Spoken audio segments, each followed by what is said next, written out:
మీ Mukunda jewellers లో నక్షి మేళా సందర్భంగా free shipping across the world.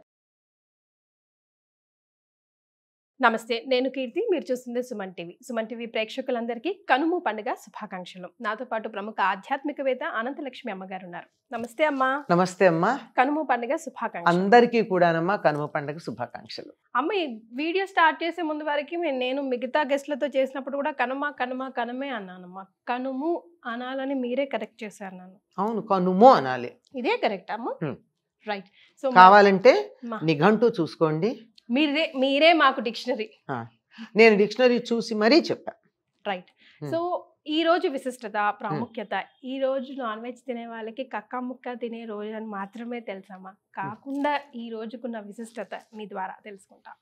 మనం ఎంతసేపు ప్రతిదానికి కూడా మన ఆహారంతో ముడిపెట్టుకుంటాం గనక అంతవరకు చెప్తారు. తప్పు లేదు.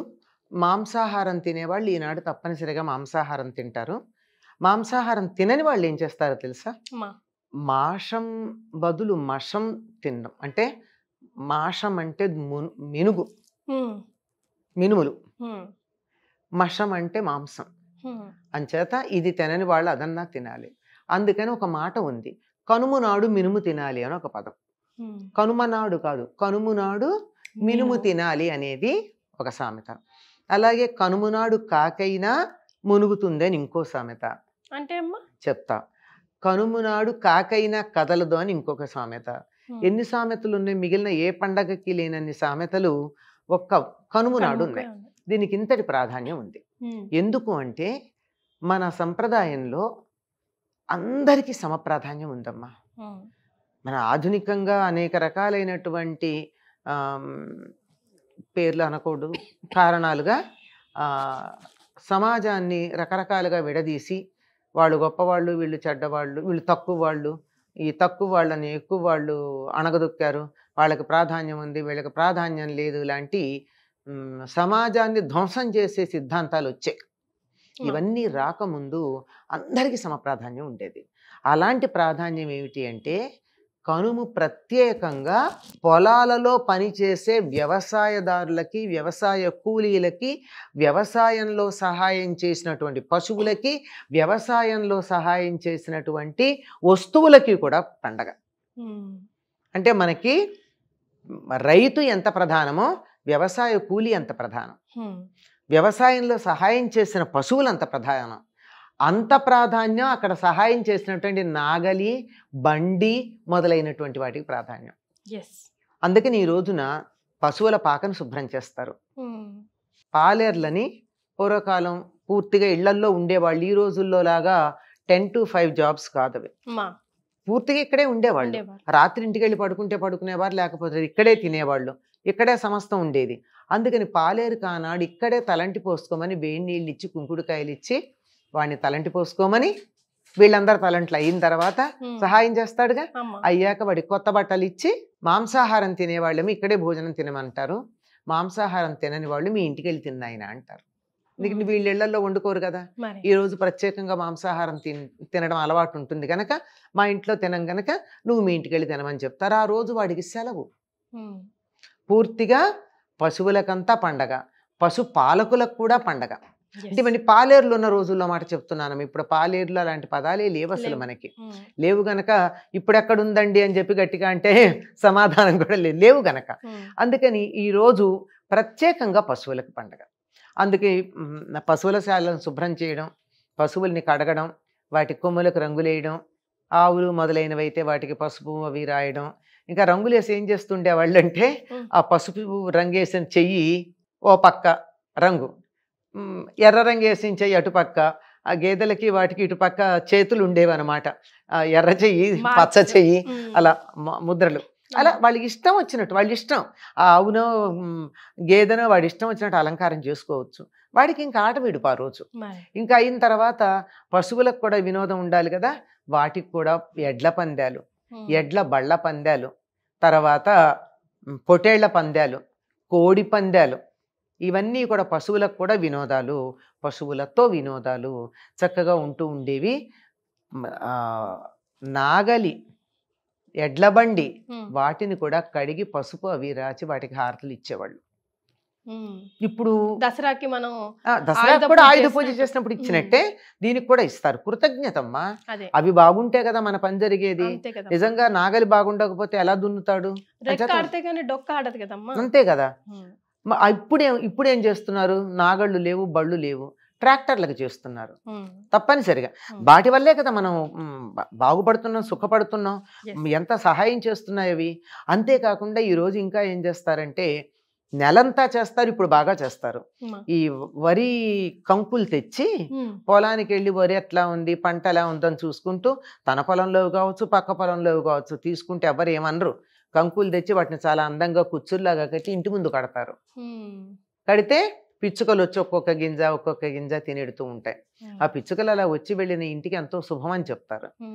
ఇప్పుడు ఎలా కట్టకపోయినా కానీ కనుమ రోజు ఇప్పటికీ కూడా గోదావరి జిల్లాలో అక్కడ కూడా కృష్ణా జిల్లాలో కొన్ని ప్రాంతాల్లోనూ కనుమ నాడు గుడికి వెళ్ళి దేవాలయంలో ఈ వరి కంకులు కట్టేస్తారు. అంటే పక్షుల్ని కూడా ప్రకృతి ఉంటేనే కదా, పిచ్చుకలు ఉంటేనే మన పంటలు బాగా పండుతాయి. ఒకప్పుడు చైనా దేశంలో ఒక పిచ్చుక ఎన్ని బస్తాల ధాన్యమో తింటుందని పిచ్చుకలు లేకుండా వేటాడి పిచ్చుకను చంపిన వాళ్ళకి ఇంత డబ్బు అని చెప్పి చాలా జాగ్రత్తగా పిచ్చుకలు లేకుండా చేశారు. 1936 ప్రాంతం ఎప్పుడు తేదీ గుర్తులేదు కానీ ఒక 5-6 ఏళ్ళు పోయేటప్పుడు పంటలు నాశనమైనాయి. ఏమిటంటే పంటల పురుగులు పురుగు పట్టిపోయినాయి. మరి పురుగులు అది వరకు ఎలా ఉండేదంటే పిచ్చుకలు తినేసేవా పురుగులు, అందువల్ల పంటలు బాగుండేవి. అప్పుడు మళ్ళీ బోల్డు డబ్బిచ్చి కొనుక్కున్నారు పిచ్చుకల్ని. అంచేత పక్షుల్ని ఆదరించటం అన్నది అంత చాలా భయంకరమైన పద్ధతిలో నేర్చుకున్నారు వాళ్ళు. మనకి మన సంప్రదాయం పక్షుల్ని కూడా ఆదరించండరా. మీకు సాయం చేసినటువంటి ఆవుల్ని, గేదెల్ని, గొర్రెల్ని, కోళ్ళని వీటన్నిటినీ మర్యాద చేయండి, గౌరవించండి. వాళ్ళ పట్ల కూడా వాటి పట్ల కూడా మర్యాద కలిగి ఉండాలని ఎంత బాగా చెప్పారు మనకి. వాటిని దైవ స్వరూపాలుగా చెప్పడం ఉన్నది. ఇంత బాగా పశువుల పండగ, దీని అసలు కనుము అంటే పశువుల పండగ అంటారు. దాని పేరే పశువుల పండగ. ఈనాడు పశువులన్నిటికీ కూడా చాలా చక్కగా ఈ సందర్భంలోనే జంతువులన్నిటికీ పోటీలు ఇవాళ్లే పెడతారు, కోడి పందాలు కానీ ఇవన్నీ కూడా. అయితే మనం ఇప్పుడు కొంచెం బాధపడాల్సిన విషయం ఏమిటంటే ఈ కోడి పందాలు కొంచెం తీవ్ర స్థాయిలో ఉంటున్నాయి. కోళ్ళు చచ్చేదాకా ఉంటున్నాయి. కోళ్లే కాదు, మనుషుల తలలు తెగేదాకా కూడా వస్తున్నాయి కొన్ని చోట్ల. అది వికృతమైనటువంటి దేన్నైనా పాడు చేయడం మనిషికి చేతవు గనక దీన్ని కూడా పాడు చేశాడు. ఇలా కాకుండా చక్కగా ఆరోగ్యకరంగా వినోదకరంగా ఈ కోడి పందాలు కానీ, గొర్రె పొట్టేళ్ల పందాలు కానీ, ఎడ్ల పందాలు కానీ, ఇక్కడి నుంచి మా ఊరి నుంచి విజయవాడ దాకా 20 మైళ్ళమ్మా. అంత దూరం బండి కట్టుకుని ఆ బండి మీద ఎవరు ముందుగా విజయవాడ పెడతారు, అది బండి పందాలు, ఎడ్ల పందాలు. అట్లా ఉండే మా చిన్నతనంలో చూసాం మేము.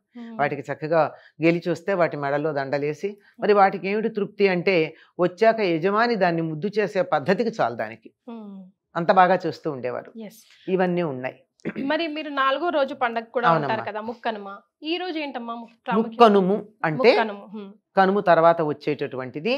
ఇందాక ఓ మాట చెప్పాను మీకు, కనుము నాడు మినుము తినాలి అని చెప్పి. తప్పనిసరిగా అంటే మాంసాహారులు మాంసం తింటే, మాంసాహారం తిననటువంటి వాళ్ళు మినుము తింటారు. అదే అంత బలం కలిగించేది అని అర్థం. తర్వాత కనుము నాడు కాకైనా కదలదన్నారు. ఎందుకు కదలదు అంటే అందరూ కూడా ఆ రోజుల బళ్ళ మీదే కదా వెళ్ళేది. అంటే గుర్రాలు వాటికి కూడా ఆ రోజే చేస్తారు. ఇవన్నిటికీ విశ్రాంతి ఇచ్చిన రోజున పొరుగురు ప్రయాణం అంటే ఎట్లా పెడతారమ్మా? వెళ్ళకూడదు కదా. అంచేత విశ్రాంతి, హాలిడే. అంచేత ఇప్పుడు కనుమ నాడు కాకైనా మునుగుతుందన్నారు. కొన్ని సంప్రదాయమైనటువంటి కుటుంబాల వాళ్ళు సంక్రాంతి నాడు పెద్దలకు పెట్టుకుంటే పితృదేవతలకి, మిగిలినటువంటి వాళ్ళందరూ ఈనాడు కనుము నాడు పెద్దలకు పెట్టుకుంటారు. అందుకని తప్పనిసరిగా అందరూ తలస్నానం చేస్తారు. తలంటి పోసుకోరు. తలంటి అంటే నూనె పెట్టుకుని రుద్దుకోవడం శుభానికి చిహ్నం. ఇది శుభం కాదు, పితృదేవతలకు సంబంధించింది. అందుకని తలంటి స్నానం చేస్తారు. ఎప్పుడైతే ఇవి పని అయిపోతుందో తర్వాత రోజు ముక్కనుమన్నాం. ఇప్పటికీ సంక్రాంతి నాడు ఉత్తరాయణం వచ్చేసింది. ఈ అన్ని శుభకార్యాలు ఏదైనా మొదలు పెట్టుకోవాలంటే మొదలు పెట్టుకోవచ్చు. కనుక ముక్కనుమ నాడు అన్ని రకాల వ్రతాలు మొదలైనటువంటివన్నీ పెట్టుకుంటారు. ఆనాడు కూడా ఒకప్పుడు మా చిన్నతనంలో సెలవు ఉండేది, ముక్కనుమ నాడు కూడా. అంటే వాళ్ళ పని వాళ్ళందరూ రారు, పాలేళ్ళు ఆవులు గేదెలు వాటన్నిటికి కూడా విశ్రాంతే కదా. ముక్కనుమ నాడు అన్నీ మొదలు పెట్టుకుంటాం గనక ఆనాడు నుంచి ఈ సావిత్రి గౌరీదేవి నోము అన్నది 16 రోజులు చేసుకుంటారమ్మా. చాలా మంది 16 సంవత్సరాలు చేయాలి. ఇప్పుడు ఎక్కడా మనకి కనపట్టలేదు ఆ వ్రతం గురించి. 16 సంవత్సరాలు చేయాలమ్మా. 16 సంవత్సరాలు చేయాలి. ఈ ఈ ముక్కనుమ నాడు మొదలుపెట్టి 16 రోజులు చేస్తారు. ఇందులో ఒక ఐకమత్యం ఉంది. ఊళ్ళో ఎంతమంది చేస్తే అంతమంది ఒకింట్లోనే చేయాలి, అందరిళ్లలో చేసుకోకూడదు. ఎవరింట్లో చేయాలంటే ఎవరు ఎక్కువ సంవత్సరాలు చేస్తుంటే వాళ్ళ ఇంట్లో. ఇప్పుడు ఒక 10 ఏళ్ళు చేసింది అనుకో ఒక ఆవిడ, మిగిలిన వాళ్ళందరూ ఆవిడింట్లో చేయాలి. 15 ఏళ్ళు చేసిన ఆవిడ ఉంటే వాళ్ళ ఇంట్లో చేయాలి. లేదా ఆవిడ ఎవరి దగ్గర చెప్తే అక్కడ.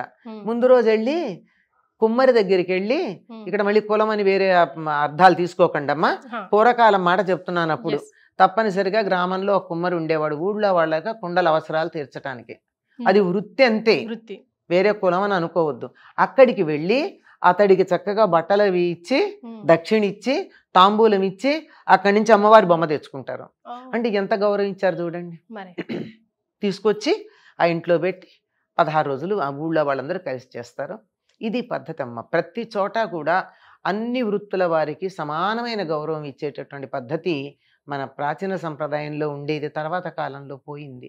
అందువల్ల మనం సమాజంలో రకరకాలైనటువంటి సమస్యలు వచ్చాయి. కానీ మరి వెళ్ళి అక్కడికి వెళ్ళి బొమ్మ తెచ్చుకోవడానికి వెళ్ళి కుమ్మరిసారికి దండం పెట్టి ఆ కుమ్మరికి బట్టలు పెట్టి తాంబూలం ఇచ్చి తెచ్చుకున్నారంటే గౌరవించారా కాదా?